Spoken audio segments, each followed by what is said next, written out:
Hello and welcome to something a little bit different. This is going to be a review on episode 1 of the Eminence in Shadow. I absolutely love that series. It is a great manga series, a great light novel series. I own the light novel. I'm all caught up on the manga. And of course, when they made an anime, I had to see how they would do it, if it would be a great adaptation or not. And so far, I'm very intrigued by what they decided to do. So the basic story for The Eminence in Shadow is a character named Cid who is obsessed with being a background character. He wants to not be a hero nor a villain. He wants to be the character that meddles in the story from the shadows. And so he's trained his whole life for this.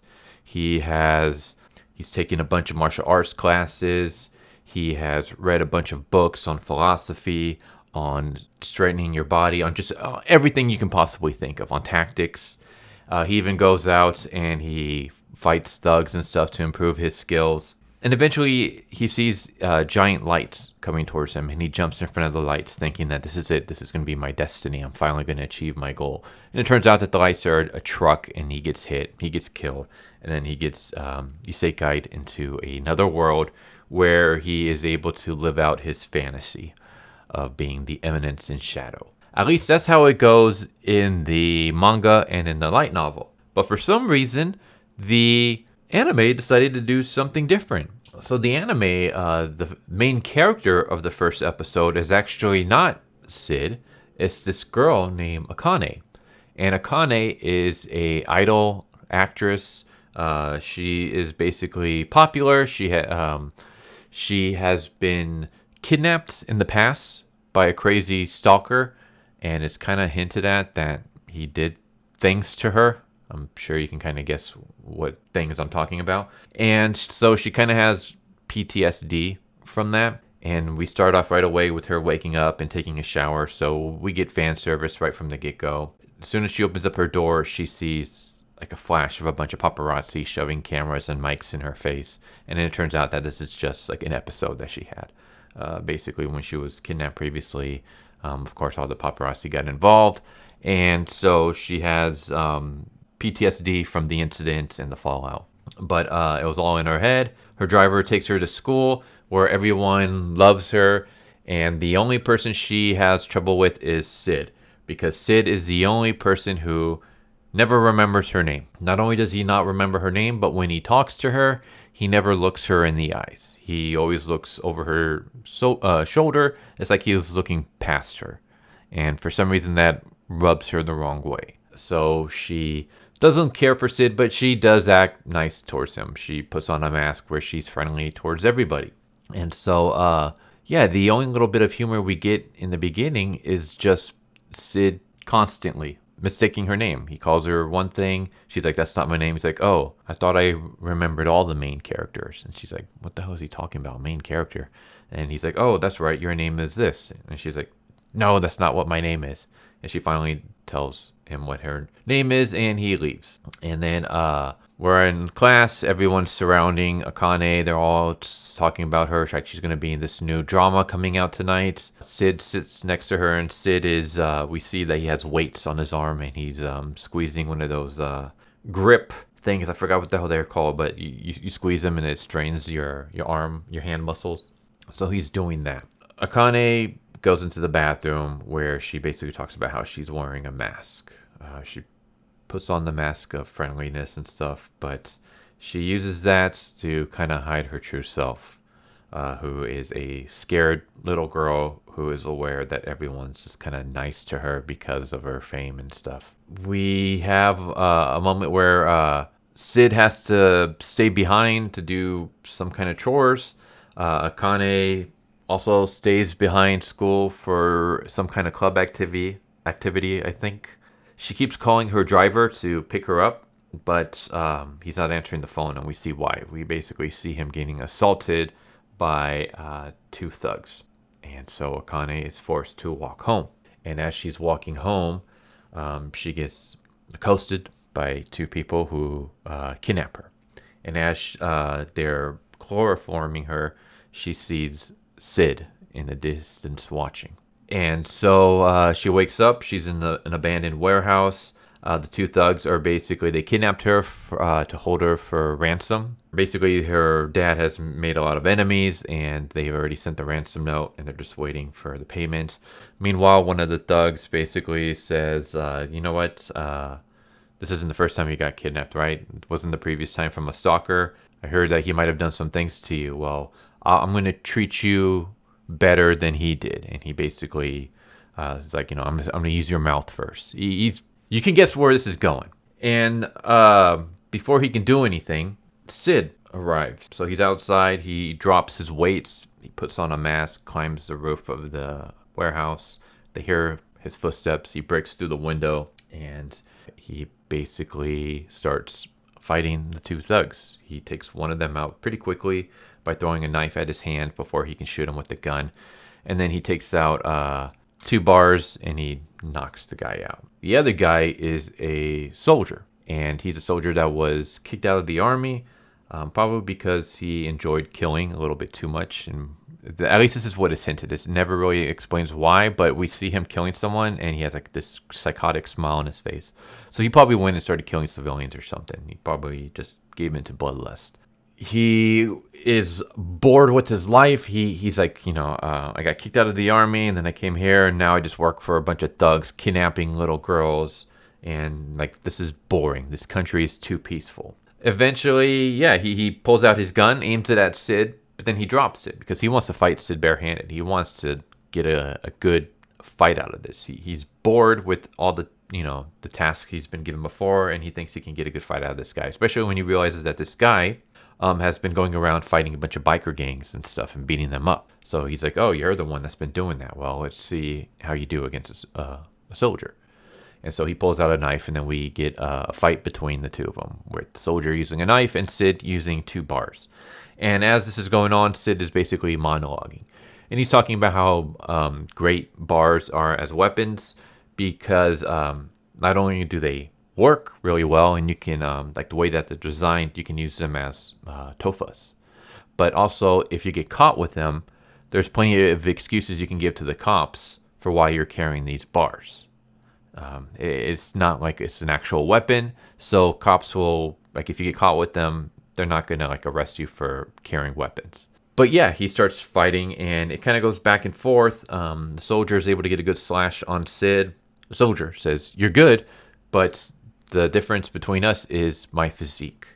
All I got to do is protect my head, whereas you can take one good hit and then you're down."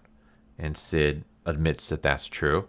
But then he says, there's another good thing about using the bars. And then he switches. So instead of using them like tofas, he grabs the other end. And so the L shape is facing towards his opponent, and he's holding the shaft at the bottom. And he uses this to not only get a stab in on the guy, but he's also able to control the guy's movements. Like when the guy takes a swing with his arm, he's able to use the L shape to loop around his arm and pull him off balance. Also, because of the L shape, all the concentrated power is at the bent of the L shape. So he can use that to deliver devastating blows. So Cid does a devastating blow to the guy, knocks him down, and then he just caves his face in. He just beats the guy to a bloody mess. So both guys are knocked out. Cid grabs the knife, goes to Akane. Akane thinks he's going to stab her. Then he slashes down and says, next time you should be a bit more careful when walking home. And it turns out that he's freed her. The cops arrive. Her dad has pulled some strings to make sure that the story stays out of the papers. The thugs get arrested, and they never find out the identity of the masked man, of Cid. And then the next day, she goes and she sees Cid, and she says hi to him. And this time he remembers her name. And not only does he remember her name, but he actually looks her in the eyes when he says hello. And so she just realizes that he's wearing a mask himself.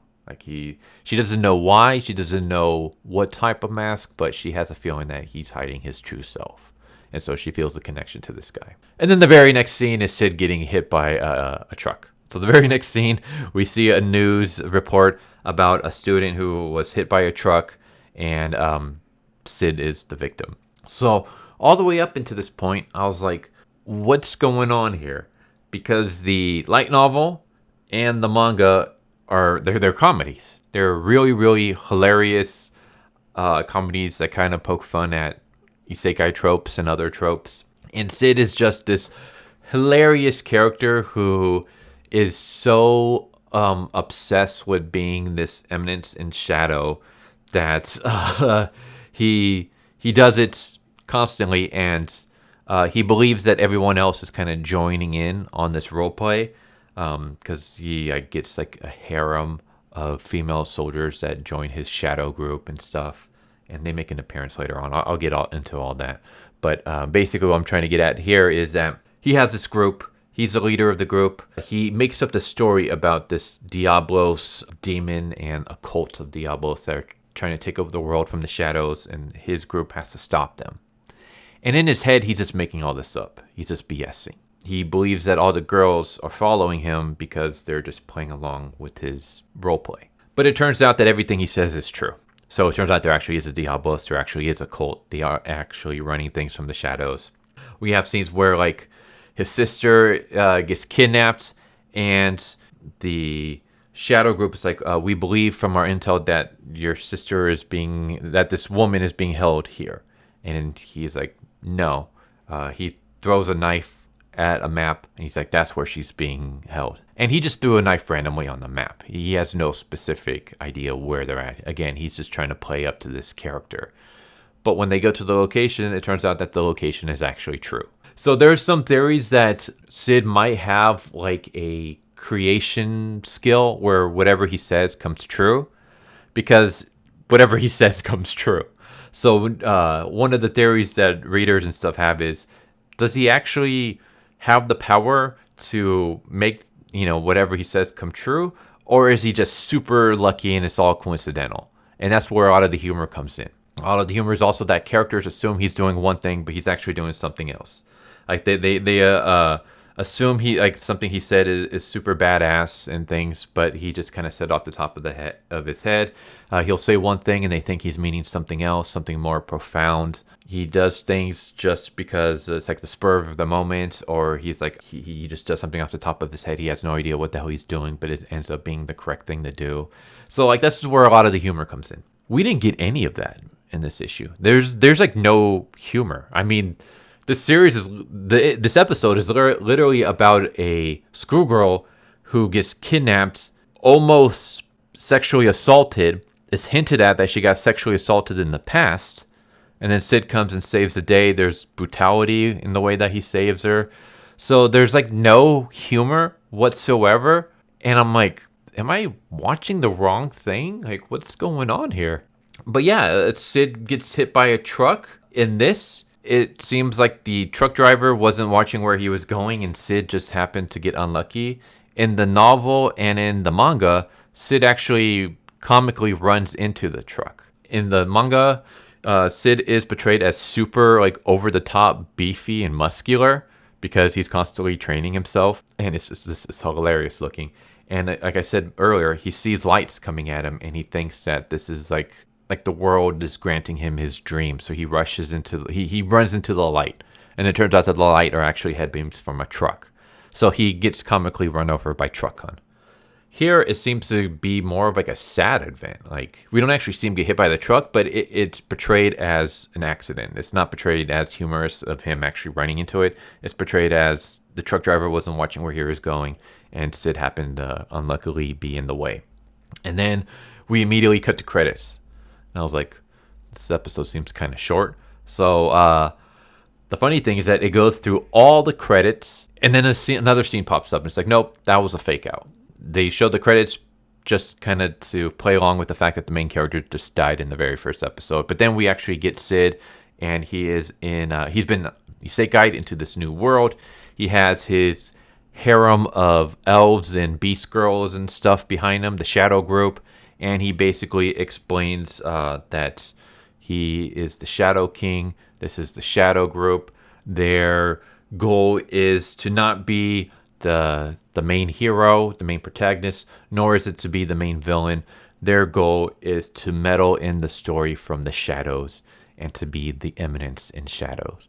and then he basically it looks like they're on some kind of a mission, and he leaps off the building. All the girls jump off after him, and we just see them, sailing through the skies, and that's how it ends. So yeah, this was a very unique take on the series. This episode does not faithfully adapt the beginning of the manga or light novel whatsoever. Not saying that that's a bad thing. It is just a unique choice to make. I guess it is it works in the sense that it kind of subverts your expectations, and usually that's like a negative nowadays, subverting expectations, because a lot of crappy writers have done that lately with movies and stuff. But it fits with the theme that's Eminence of Shadow. The whole humor comes from subverting expectations. You think things are going to go one way, but it turns out, nope, Cid was misdirectioning the audience, and he's actually doing something else. Whether he's doing that because he's smart, or he's dumb, or he's just pulling something out of his butt, that's where the humor comes in. But yeah, it completely subverted my expectations. Because, again, I own the light novel, like the ones that have officially been released in the West. I own them. I'm all cut up with the manga. So I know my story, and I was expecting, okay, this is what's going to happen because I've read it. But no, we didn't get that at all. Instead, we got something completely new and unique. So I wonder where they're going to go with that. Is Akane going to somehow make an appearance in this series? Like, is she going to get isekai'd as well, or is that it for her character? I did mention before that I like the idea of introducing a character in the first episode and then having like the story revolve around them, and then pulling the rug out from the audience and being like, nope, that's actually not the main character, this is. There was I think it was Guy Ray Zero, the anime did that, where the first episode you followed like this team of like monster hunters, and all the promotional material was around this team. But they all get killed off in the first episode, and it turns out that the one that killed them all off is actually the main character. And I thought, oh, that was really cool. So I thought it was kind of unique that they introduced this new character, Akane, and then they had the whole episode revolve around her, and then they killed off Cid, and then they're like, nope, he's actually the main character, and you get like 2 minutes of him as the main at the very end. So that was kind of unique. I wonder if she's going to play a part later on, or if that's it for her story. The animation is really good. I liked it. Like, that's one thing where it sucks when you get a series that you absolutely love get adapted into an anime, and then they just half-ass the animation. Way of the House Husband did that. I've read that it was because that's how the author wanted to do it, where Way of the House Husband is basically they just took screenshots of the actual comic, and then they just kind of moved it a little bit or something. It's like it's more like a slideshow than an anime, and I personally didn't care for that. I want good animation for series that I love, and this is really good animation. Not only do the characters fit the light novel arts and the manga, but just the way that they're animated, the fight scene that we had with Cid and the thugs, like everything is beautifully drawn and done well. So yeah, voice acting is great. So all in all, I was confused by this episode. I did really enjoy it. People who have not read Eminence and Shadow, whether it's the manga or the light novel, yeah, you might not be all that confused about this episode. People who have, maybe you're in the same boat as me, where it's like you were expecting one thing and then you got something completely different. So yeah, it was very interesting how they decided to pull off the first episode. But yeah, by the end, we're in the isekai world with Cid, and I'm assuming that the next episode is going to be him being reborn and then gathering his troops, and it's probably going to be closer to what the manga and light novel portray. I guess we'll see. But yeah, the very first episode, it was a very unique direction that they went with. I was not expecting that at all. But all in all, good episode. I liked it. Again, did something different. I hope from here on out they actually stay faithful to the source material. But I'm okay. Like if they stay faithful to the source material from here on out, I'm okay with what they did with the first episode. I think it's very unique, and it kind of helps set the tone of be prepared for a lot of misdirection and subverting expectations. You're basically going to assume that things are going one way, but they're actually going in a completely different way. yeah, I thought first episode really was good at setting that tone. Yeah, I don't know what else to say. It was good. I liked it. It was a very unique take to take a series that's super comedic and humorous and pretty much, other than a couple of pages, immediately starts off in the Isekai world. And then instead have the very first episode, most of it take place in the modern world, and it being portrayed as super serious. I mean, like I said, you have the main character. I mean, the main character is Cid, but the main character of the episode is a new character, a female, who almost gets sexually assaulted. We almost see her get sexually assaulted, and there's hints that it might have happened to her in the past. So to take a comedy series and then have something that serious and portray it as super serious. I mean, she's suffering from PTSD in this. That was a unique direction to go with. But I'm hoping, from here on out, we're actually going to start getting the humor and comedy, because we didn't really see too much of that in this. Like, that's the biggest selling point for Eminence and Shadow. It's the humor. It's the comedy. And there wasn't that much humor or comedy in the first episode. But we'll see if we'll get more of that in the second episode. But even with that said, like I said, I really enjoyed the episode. But there you go. Eminence and Shadow. I don't know if I'm going to be doing reviews for every episode. I just wanted to do one for the first one. If you guys want to see me continue doing reviews for each episode as they come out, let me know. I mean, if I see a lot of views and thumbs up and comments saying to keep going, I'll do so. Otherwise, this will probably be the only one that I do of. If you guys want to see more about Eminence and Shadow, I have done videos on the manga, and I've talked about it. So I will put videos of I'll put the videos at the end screen if you're watching this on YouTube, and if you're watching this anywhere else, I will put links to it in the description below, so you guys can check out those. This is I believe my third Eminence and Shadow video, so I'll leave links to the other two in the description below and at the end of the video. But anyways, there you go. Hope you guys enjoyed, and I hope to see you next time. Take care, everybody. Later.